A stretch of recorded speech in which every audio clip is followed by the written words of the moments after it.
இது தமிழ் மீடியத்துக்கு உண்டான நோட்ஸ். ஏற்கனவே நம்ம இங்கிலீஷ் மீடியத்துக்கு யங்ஸ் மாடலஸை ரீட் பண்ணி காட்டியாச்சு.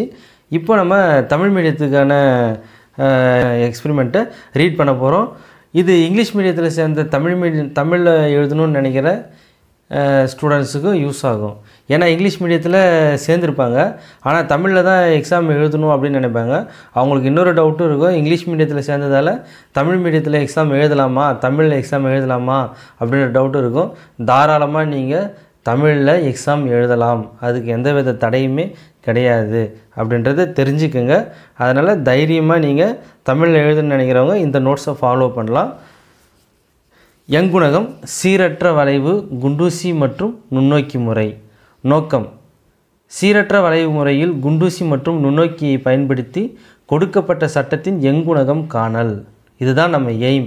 இந்த எக்ஸ்பெரிமெண்ட்டில் நம்ம செய்ய போகிறது, ஒரு ஸ்கேல் கொடுத்துருப்பாங்க, அந்த ஸ்கேலோட எங்குணகத்தை நம்ம கணக்கிட போகிறோம்.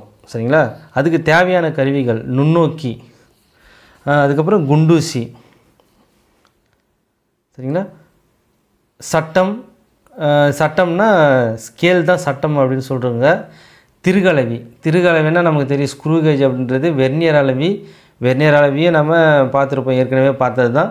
நிறை அப்படின்னா ஸ்லாட்டட் வெயிட் அப்படின்னு சொல்லிட்டு நம்ம பார்த்தோம். கொக்கி இருக்கும், அந்த கொக்கியில் வந்து நிறை ஒவ்வொன்றா 50 கிராமாக நம்ம போடுவோம் அப்படின்றதும் சொல்லியாச்சு. இரு கத்திமுனைகள்னால் நம்ம இங்கே பார்க்குறது தான். சரிங்களா? இங்கே பாருங்கள், இது இரு கத்திமுனைகள். நுண்ணோக்கி இங்கே காட்டல.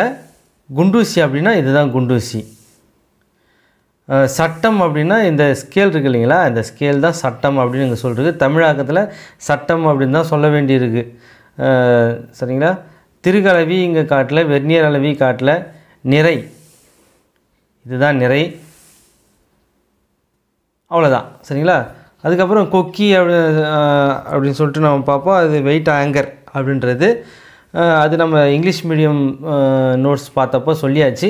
அப்புறம் அதுக்கப்புறம் இப்போ பாருங்கள், நோக்கம் எழுதியாச்சு, தேவையான கருவிகள் எழுதியாச்சு. அதுக்கப்புறம் வாய்ப்பாடு, கொடுக்கப்பட்ட சட்டம் செய்யப்பட்ட பொருளின் எங்குணகம் Q = mg/L³/4bd³ newton per metre square. இதை நீங்கள் தமிழில் கூட எழுதலாம். மீ -2 அப்படின்னு கூட எழுதலாம், ஆனால் நான் இங்கிலீஷ்லேயே கொடுத்துட்டேன், பரவாயில்ல. இங்கு M இறக்கத்திற்கான நிறை. சரிங்களா? எவ்வளோ இந்த ஸ்கேல் வளையுதோ அதுக்கு உண்டான நிறை × 10⁻³ கிலோகிராம் அப்படின்றது தான் நிறை. அப்படின்னும்பொழுது × 10⁻³ கிலோகிராமில் தான் நம்ம அதை எழுதணும். அதுக்கப்புறம் ஜின்னா புவியீர்ப்பு முடுக்கம்.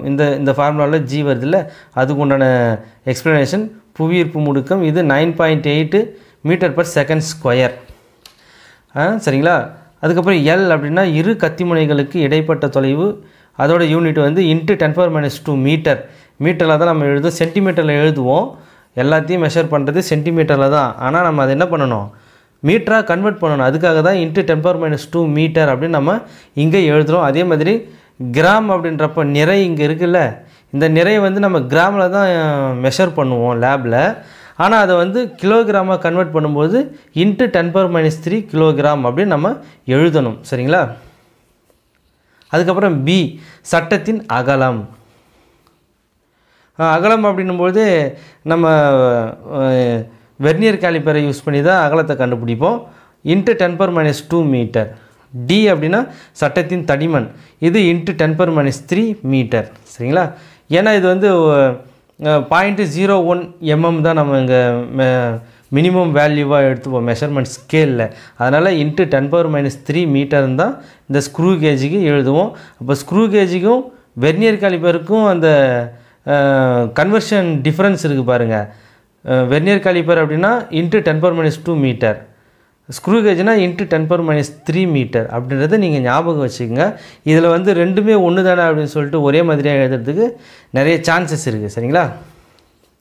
அதுக்கப்புறம் ஒய்னா M நிறைக்கான இறக்கம் × 10⁻² மீட்டர். ஒய்னா டிப்ரெஷன்.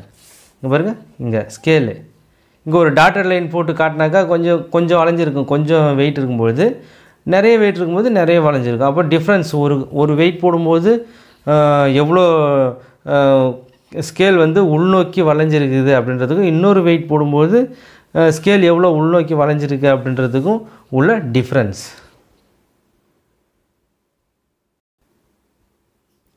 இப்போ இது அட்டவணை 1 நுண்ணோக்கி அளவீடுகள். மீச்சிட்டளவு உங்களுக்கு லேபுக்கு வரும்போது நான் சொல்லுவேன்.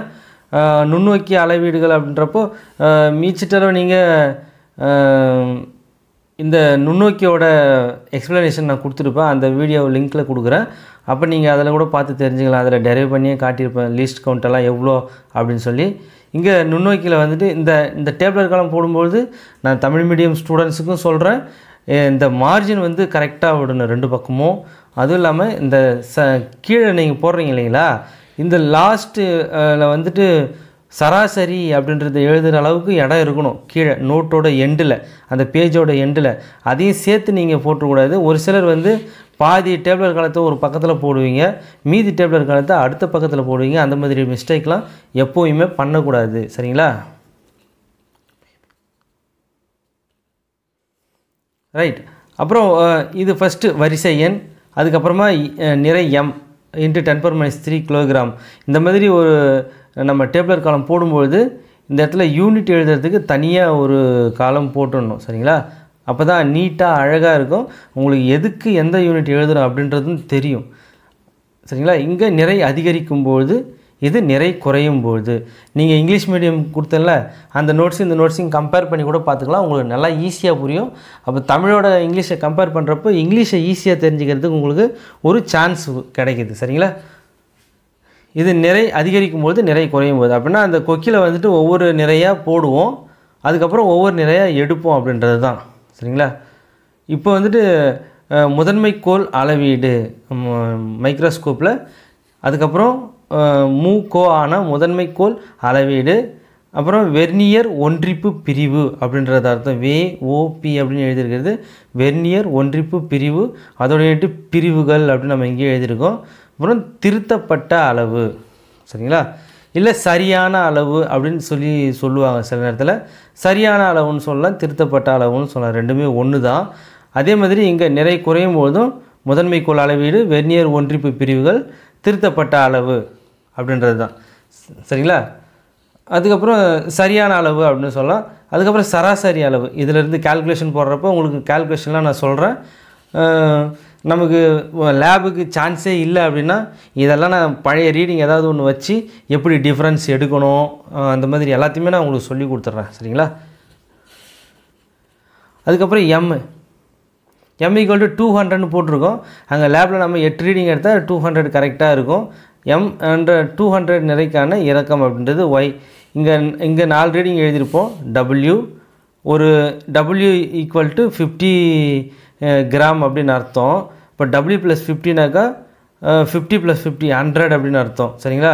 அப்போ ஒரு வெயிட் அதில் நம்ம கோக்குறோம், அந்த கொக்கி இருக்கு இல்லைங்களா, அதுவே வந்துட்டு 50 கிராம். இப்போ 50ஓட ஒரு எடைக்கல்லை சேர்த்தாக்கா 100 கிராம் ஆகிடும்.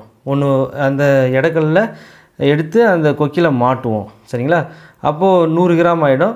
மறுபடியும் அந்த W + 50 இருக்கு இல்லைங்களா, அதோட இன்னொரு 50 கிராம் ஆட் பண்ணும்பொழுது 100 ஆகிடும். சரிங்களா? அப்போ இன்னொன்று ஆட் பண்ணால் 150 ஆகிடும். அப்போ இந்த டபிள்யூவோட, அதாவது கொக்கியோட ஒவ்வொரு கல்லாக சேர்க்கும்போது ஆட்டோமேட்டிக்காக எடை இன்க்ரீஸ் ஆகும். அதே மாதிரி ஸ்கேலும் அதுக்கு தகுந்த மாதிரி உள்நோக்கி வளையும். அதுதான் இங்கே நீங்கள் புரிஞ்சுக்கணும். இப்போது W + 150 இது வரைக்கும் ஒரு கோடு போட்டிருப்பேன், அது டிஃப்ரென்ஸ் பார்க்குறதுக்காக. இதை தொடர்ந்து எடுக்கணும். 200, 250, 300, 350 அப்படின்னு 8 ரீடிங் எடுக்கணும். அப்போ தான் நமக்கு ஆவரேஜ் வேல்யூ கரெக்டாக வரும். அதுக்காக தான் நம்ம 8 ரீடிங் எடுக்கிறோம். 10 ரீடிங் கூட நீங்கள் எடுக்கலாம். ஆனால் ஸ்கேல் வந்து ரொம்ப வளைஞ்சிடும், அதனால் அதுக்கு அலோவ் பண்ண மாட்டாங்க. 8 ரீடிங் எடுத்தாலே போதுமானது. ரைட். அதுக்கப்புறம் இதில் கால்குலேஷன் போட்டு சராசரி Y நம்ம கால்குலேட் பண்ணி எழுதணும். இதை எடுத்துகிட்டு போயிட்டு ஃபார்முலாவில் சப்ஸ்டியூட் பண்ணணும். இது அட்டவணை 2 திருகலவியை பயன்படுத்தி சட்டத்தின் தடிமன் காணல் அப்படின்றது தான். மீச்சிட்டளவு இங்கே பார்த்தீங்கன்னா 0.01 mm அப்படின்னு நம்ம இப்போ தான் கொஞ்சம் நேரத்துக்கு முன்னாடி சொன்னோம். இப்போ சுழிப்பிழை சூப்பி அப்படின்னு போட்டிருப்போம், அது ஷார்ட்கட்டில் போடுறது. சுழிப்பிழை பிரிவுகள், சுழித்திருத்தம் பிரிவுகள் அப்படின்னு நீங்கள் ஒவ்வொரு டேப்லர் ஸ்க்ரூ கேஜ் டேப்லர் காலத்துக்கு மேலேயும் கண்டிப்பாக இது இருக்கணும். லிஸ்ட் கவுண்ட் இருக்கணும். சுழிப்பிழை, சுழித்திருத்தம், 0 எரர் 0 கரெக்ஷன் ரெண்டுமே இருக்கணும். சரிங்களா? அப்போ திருகலவை பயன்படுத்தி அந்த ஸ்கேலோட திக்னஸ் தான் நம்ம இங்கே மெஷர் பண்ண போகிறோம். இப்போ வரிசை எண் இதில் பார்த்தீங்கன்னா மினிமம் 6 ரீடிங் இருக்கும். கண்டிப்பாக நீங்கள் ஏதாவது ஒரு டேபிளர் காலம் போட்டிங்கன்னா அதில் 6 ரீடிங்க்கு மேலே தான் நீங்கள் எடுத்து எழுதணுமே தவிர 6 ரீடிங்கு குறைவாக எடுக்கக்கூடாது. ஏன்னா அங்கே மேனுவல் எரர் அதாவது இன்ஸ்ட்ருமெண்டல் எரர் ரெண்டுமே வரும். அப்படி வரும்பொழுது நம்ம மினிமம் 6 ரீடிங்க்கு மேலே எடுத்தால் தான் அந்த எரர்லாம் காம்பன்சேட் ஆகிட்டு ஆவரேஜ் வேல்யூவில் ஏறக்குறைய நமக்கு கரெக்டான ஆன்சர் கிடைக்கும். நீங்கள் 2-3 ரீடிங் மட்டும் எடுத்திங்கன்னா ஒரு ரீடிங் எடுக்கும்போது இன்ஸ்ட்ருமெண்டல் எரராக இருக்கும், இன்னொரு ரீடிங் எடுக்கும்போது மேனுவல் எரர் நம்மளே தப்பு பண்ணிவிடுவோம். ஒரு ரீடிங் தான் கரெக்டாக வந்திருக்கும், அப்போ எரரோட பர்சன்டேஜ் அதிகமாக இருக்கும், கரெக்டாக வந்த ரேஷியோ வந்து கம்மியாக இருக்கும். அப்படி இருக்கும்போது நமக்கு கரெக்டான ரிசல்ட் வராது. அதனால் ஒவ்வொரு டேபிளர் காலத்துலேயும் 6 ரீடிங்க்கு மேலே எடுத்திங்கன்னா தான் கரெக்டான ரிசல்ட் வந்து உங்களுக்கு கிடைக்கும். அதை ஞாபகம் வச்சுக்கோங்க. சரிங்களா? ரைட். இப்போ வரிசை எண் குறிக்கோள் அளவு இது ஷார்ட்கட்டில் எழுதிருக்கு. பூ கோ ஆ அப்படின்னு போட்டிருக்கோம். இது தா கோ ஆனா தலைக்கோள் ஒன்றிப்பு அப்படின்றது அர்த்தம். இங்கே இன்ட்டு 10⁻³ மீட்டர் அப்படின்னு போட்டிருக்கு. இங்கே பிரிவுகள். சரிங்களா? பதிவு செய்யப்பட்ட அளவு. இங்கே பதிவு செய்யப்பட்ட அளவு அப்படின்னா என்னென்னா பான்னு போட்டிருக்கு. இதை ஷார்ட்கட்டில் போட்டிருக்கு. அது ஃபுல்லாலாம் போட முடியாது. அந்த குறிக்கோள் அளவு இங்கே என்ன ரீடிங் எடுத்துருக்கிறோமோ அதை நம்ம இங்கே எழுதணும். இந்த ஃபார்முலாவில் இது ரஃபாக இந்த டேபிளர் காலை தாண்டி நம்ம கேல்குலேஷனுக்கும் ஒரு பேஜ் விட்ருப்போம்ல, அங்கே போட்டு இங்கே எடுத்துன்னு வந்து நம்ம ஃபைனல் ஆன்சர் மட்டும் இங்கே எழுதணும். சரிங்களா? குறிக்கோள் அளவில் இங்கே எவ்வளோ வந்திருக்கோ அதை நம்ம இங்கே எழுதணும், சப்ஸ்டியூட் பண்ணணும். ப்ளஸ்ஸு தலைக்கோள் ஒன்றிப்பு இங்கே வந்து பிரிவுகள் வந்து எத்தனை இருக்குது அப்படின்றத இங்கே எழுதணும். இன்ட்டு மீச்சிட்டு அளவு, இங்கே மீச்சிட்டு அளவு என்ன இருக்கோ அதை போட்டு நம்ம இதோட பெருக்கணும். இதுதான் நம்ம இங்கே பண்ண வேண்டியது.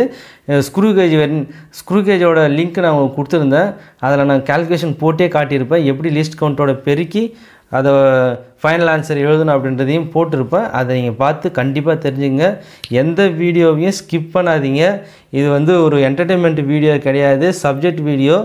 ஒரு 1 மினிட் 1 செகண்ட் நீங்கள் ஃபார்வேர்ட் பண்ணிங்கன்னா கூட ஏதாவது ஒரு வார்த்தையோ ஏதாவது ஒரு கான்செப்டோ மிஸ் ஆகிடும். அதனால் ஃபுல்லாக பார்க்குறதுக்கு ட்ரை பண்ணுங்கள். சரிங்களா? திருத்தப்பட்ட அளவு TR that is equal to பதிவு செய்யப்பட்ட அளவு ப்ளஸ் ஆர் மைனஸ் சுழி திருத்தம். இங்கே சுழி திருத்தம் எவ்வளோ வந்திருக்கோ அதை சேர்த்து இங்கே நம்ம ஃபைனல் ஆன்சர் எழுதுவோம். அதிலேருந்து நம்ம அதோட திக்னஸ் ஸ்கேலோட திக்னஸ் அங்கே எழுதிடுவோம். சரிங்களா? ரைட். அடுத்தது அட்டவணை 3. வெர்னியர் அளவை பயன்படுத்தி கொடுக்கப்பட்ட சட்டத்தின் அகலம் காணல். இது மீச்சட் அளவு. இங்கே 0.01 சென்டிமீட்டர், அங்கே மில்லிமீட்டர் போட்டால் இங்கே சென்டிமீட்டர் போட்டுருவோம். நல்லா கவனிச்சிக்கங்க டிஃப்ரென்ஸு. இங்கே சுழிப்பிழை சுழி திருத்தம் எப்போவுமே நில் தான் வரும், இல்லை அப்படின்னு தான் எழுதணும். தமிழ் மீடியத்தில் இருக்கிறவங்க அதில் எப்போவுமே வராது சுழிப்பிழை சுழி திருத்தம் எதுவுமே. சரிங்களா? இங்கேயே வரிசை எண் முதன்மைக்கோள் அளவீடு. இங்கே குறிக்கோள் அளவு, இது குறிக்கோள் அளவு, இது முதன்மைக்கோள் அளவு. ரெண்டுத்துக்கும் டிஃப்ரென்ஸ் இருக்குது. இங்கே வெர்னியர் தலைக்கோள் ஒன்றிப்பு, இங்கே வெர்னியர் ஒன்றிப்பு. இது ரெண்டுத்துக்கும் டிஃப்ரென்ஸ். சரிங்களா? அது ரெண்டுத்தையும் கம்பேர் பண்ணி நீங்கள் படிச்சிங்கன்னா ஈஸியாக ஞாபகம் வச்சுக்கலாம். வெர்னியர் ஒன்றிப்பு பிரிவுகள், அதுக்கப்புறம் பதிவு செய்யப்பட்ட அளவு, இது எல்லாமே காமன் தான், ஃபார்முலா எல்லாமே காமன் தான்.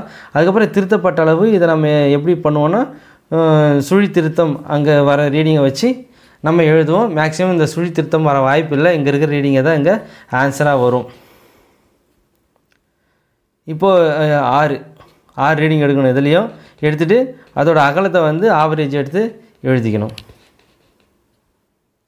அதுக்கப்புறம் வரைபடம் அப்படின்றது இறக்கத்திற்கும் நிறைக்கும் இடையே ஒரு கிராஃப் போட்டிங்கன்னா இந்த மாதிரி டாட் ஒரு 50 100 150 அதுக்கு நேரம் நம்ம டாட் வச்சுன்னு போகணும்னு வச்சிங்களேன், ஒரு ஸ்ட்ரெயிட் லைன் வரும். நீங்கள் ரீடிங் கரெக்டாக எடுத்திருந்தால் தான் இந்த ஸ்ட்ரெயிட் லைன் வரும். அதுக்கப்புறம் இதில் வந்து ஸ்லோப் எடுத்து அங்கே ஃபார்முலாவில் என்ன எழுதியிருப்போம், m/y அப்படின்றதுக்காக பதிலாக நம்ம Δm/Δy அப்படின்னு நம்ம இங்கே சப்ஸ்டியூட் பண்ணி இங்கே பாருங்கள் mgl3/4bd3 வருதுங்களா. இப்போ நம்ம இந்த ஃபார்முலாவை எப்படி எழுதலாம் அப்படின்னா gl3/4bd3 அப்படின்னு தனியாக எழுதிட்டு m/y அப்படின்னு தனியாக எழுதலாம். சரிங்களா? அப்போ இந்த m/yன்னு எழுதும்போது அதுக்கு பதிலாக இங்கே கொடுத்துருக்கு பாருங்கள் Δm/Δy, இதுக்கு என்ன வேல்யூ வருதோ அதை வந்து அங்கே சப்ஸ்டியூட் பண்ணி வரைபட முறையில் அப்படின்னு நம்ம ஒரு கொடுக்கலாம் இந்த இடத்துல. சரிங்களா? நான் உங்களுக்கு கால்குலேஷன் போடுறதுக்கும் சொல்லி கொடுக்குறேன்.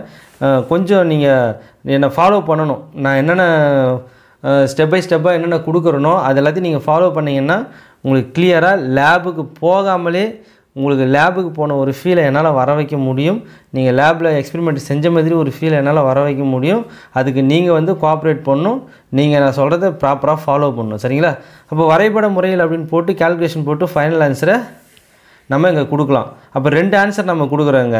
முடிவு கணக்கீடு முறையில் அப்படின்னு சொல்லிட்டு ஒரு ஆன்சரு, வரைபட முறையில் அப்படின்னு சொல்லிட்டு ஒரு ஆன்சர். உங்களுக்கு அந்த ரீடிங்கை வச்சு கிராஃப் எப்படி போடணும் அப்படின்றதையும் நான் உங்களுக்கு செஞ்சு காட்டுறேன். சரிங்களா? ஓகே, இதை மட்டும் பார்த்தீங்கன்னா போதும். இப்போ நான் யங்ஸ் மாடுலஸ் வந்து அந்த லிங்க்கை இதோட மேலே வந்துட்டு சஜஸ்டட் வீடியோ அப்படின்னு சொல்லிட்டு ஒன்று வரும் மேலே. அதை கிளிக் பண்ணிங்கன்னா அந்த வீடியோ இருக்கும். இந்த வீடியோவோட எண்டில் வந்து அந்த லிங்க்கை கொடுப்பேன்.